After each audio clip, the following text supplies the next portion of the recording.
કેન્યાની આ રેસીપી તમને ક્યાંય પણ જોવા લગભગ તો નહીં જ મળે. આ રેસીપી ખાવાની એટલે કે બનાવીને ખાવાની બહુ જ મજા આવે છે, કારણ કે કટકા ચૂસવાની અને એની ગ્રેવી બ્રેડ સાથે ખાવાની. તો કેન્યાની ડીશ છે આ. તાજી મકાઈ મળી ગઈ છે ઓસ્ટ્રેલિયા ગામમાં. એક વાટકો લઈ લીધો છે સિંગદાણા. સિંગદાણા સાથે મેં કરી નાખ્યા છે કટકા. કટકા કરેલી આ મકાઈને લઈ લીધા છે. 2 ડુંગળી છે, 2 ટમેટા છે, થોડા આદુ અને લસણ, અને એની આખે બધી બનાવી નાખશું પેસ્ટ. પેસ્ટ બનાવ્યા બાદ પેનની અંદર લઈ લીધું છે તેલ. 1 ટેબલ સ્પૂન તેલની અંદર થોડી એવી રાઈ અને જીરું અને નાખીને એની અંદર હિંગ, એની સાથે આ બધી પેસ્ટ બનાવેલી લઈ લીધી છે. સિંગદાણાનો ભૂક્કો એની અંદર લઈ લીધો છે, જેટલો બનાવ્યો તો ઈ. તો સિંગદાણાનો ભૂક્કો છે એની સાથે જશે. ગ્રેવીને ઘાટી બનાવવા માટે, સ્વાદિષ્ટ બનાવવા માટે 2 ટેબલ સ્પૂન જેટલું કોપરાનું છીણ.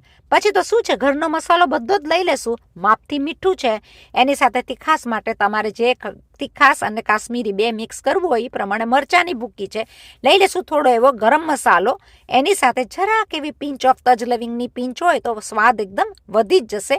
થોડું એવું ધાણા જીરું છે, એની સાથે 1/2 ટેબલ સ્પૂન જેટલી હળદર. તો આ બધી વસ્તુને આપણે પાકવા દેશું અને ગ્રેવીને થવા દેશું ઘાટી.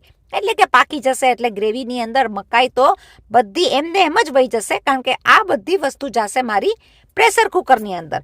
જોયું ને, સ્વાદિષ્ટ મસાલો તો થઈ ગયો છે રેડી. અને એની સાથે બ્રેડ ખાવાની તો મજા જોર આવે. કેન્યાની આ ડીશ ખાતા ખાતા તમે વીકમાં 2 વાર ન બનાવો તો કહેજો મને, એટલો સ્વાદ વધી જાય છે. તો આ બધી વસ્તુ આપણે નાખી દીધા પછી એને લઈ લેશું પ્રેશર કુકરની અંદર. ગ્રેવીને પાકવા દેશું 1 થી 2 સેકન્ડ માટે, કારણ કે મિક્સ કરીને આપણે ગ્રેવીને ઘાટી થવા જ દેવાની. પછી થઈ જશે. પ્રેશર કુકરની અંદર લઈ લેશું 2 ગ્લાસ જેટલું પાણી અને લઈ લેશું એને પ્રેશર કુકરની અંદર. આપણે મકાઈ અને ગ્રેવી નાખીને થોડો એવો 1/2 ટીસ્પૂન જેટલો જ ચણાનો લોટ ઉપર ભભરાવી નાખ્યો છે.